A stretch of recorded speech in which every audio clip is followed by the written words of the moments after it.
नमस्कार उन सभी भावी शिक्षकों को जो इस बार TRE 4 में एग्ज़ाम देने वाले हैं।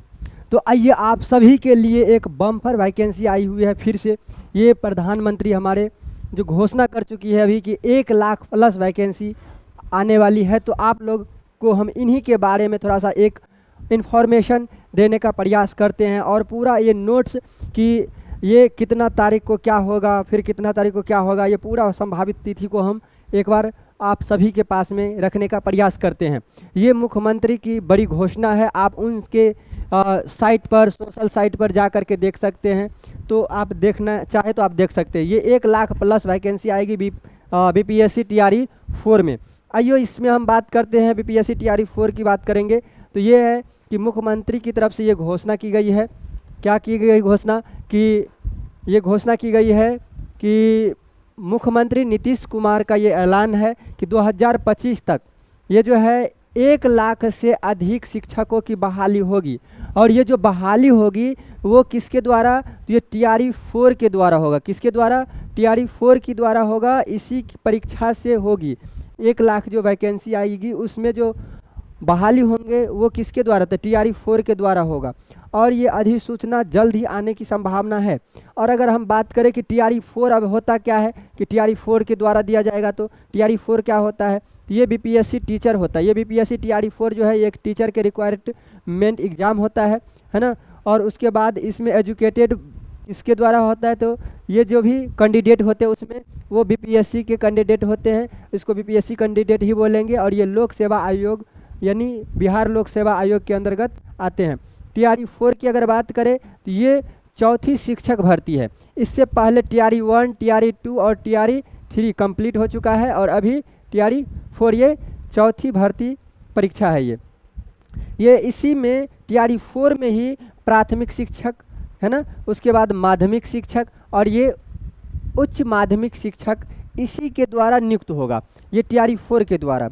अब आइए अनुमानित अगर पद की संख्या अगर हम बात करें तो ये कुल पद की अगर बात करें तो इसमें 1 लाख प्लस अनुमानित बता रहे हैं ना।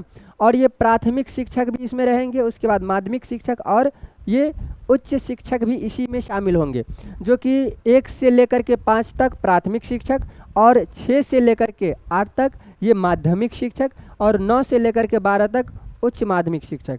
अब इनके तिथि के बारे में अगर बात करें, ये TRE यहाँ पर T है ना, यहाँ पर TRE 4 2025 की अगर हम बात करें तो आइए 2025 में अगर हम तिथि के टोटल बात करें तो ये महत्वपूर्ण तिथियाँ, ये संभावित तिथियाँ है कि नोटिफिकेशन की जो संभावना है वो नवंबर-दिसंबर में आपको देखने को मिलेगा। नोटिफिकेशन की संभावना आपको नवंबर-दिसंबर में आसपास आपको मिलेगा। हो सकता है कि अभी जस्ट आगे अपलोड किया है अपने वेबसाइट या सोशल मीडिया पर ये नीतीश कुमार जी, तो हो सकता है कि अभी 15 से 20 दिन, मान लीजिए 15 से 20 दिन के अंदर भी ये नोटिफिकेशन देखने को मिल सकता है। अदरवाइज हो सकता है कि ये नवंबर-दिसंबर में ये 2025 तक आपको ये वैकेंसी मिलेगा। लेकिन आवेदन की जो शुरुआत होगी वो दिसंबर के आसपास हो जाएगा, है ना, दिसंबर 2025 तक। ये जो परीक्षा होगी अब ये मार्च तक ले जाएंगे, ये 2026 तक ले जाएंगे। तो ये मार्च के आसपास ये 2026 तक इसका एग्ज़ाम होने की चांस है।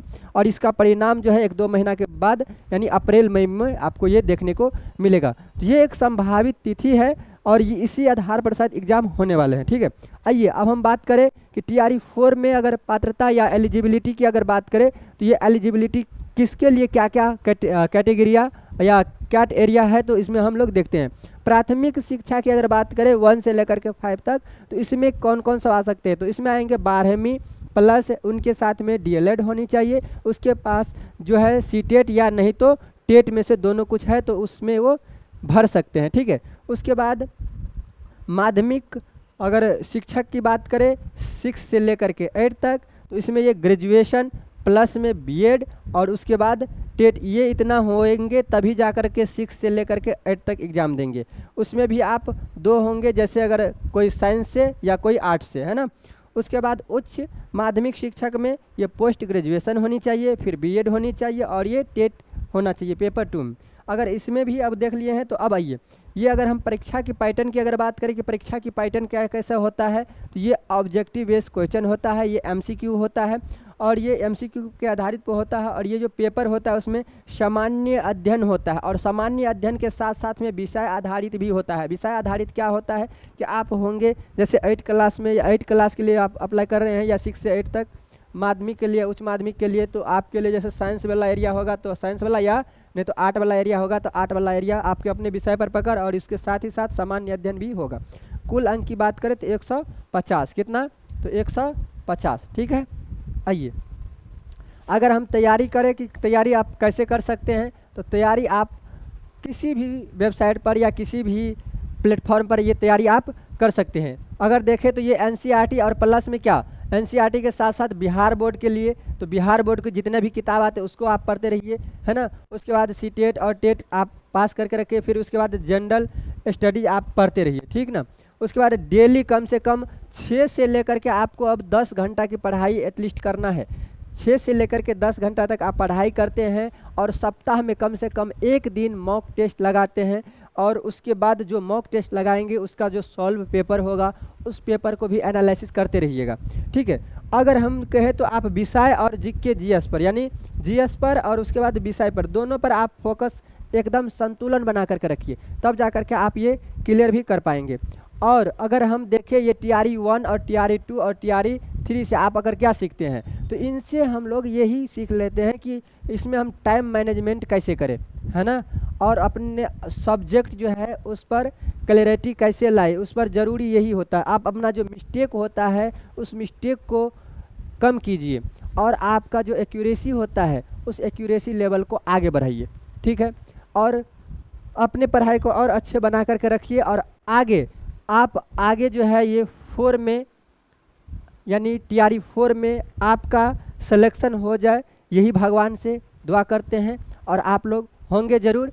इसीलिए कि आप अगर इतना दूर तक आ गए हैं तो एक लाइक, कमेंट और सब्सक्राइब ज़रूर कर लीजिए इस चैनल को, और कोई भी नए हमारे पास में इन्फॉर्मेशन आते हैं तो हम आप लोग के पास में शेयर करने का प्रयास करते रहेंगे, ठीक है। तो चलिए फिर हम लोग मिलते हैं नेक्स्ट क्लास में। All the best. जय हिंद, जय भारत।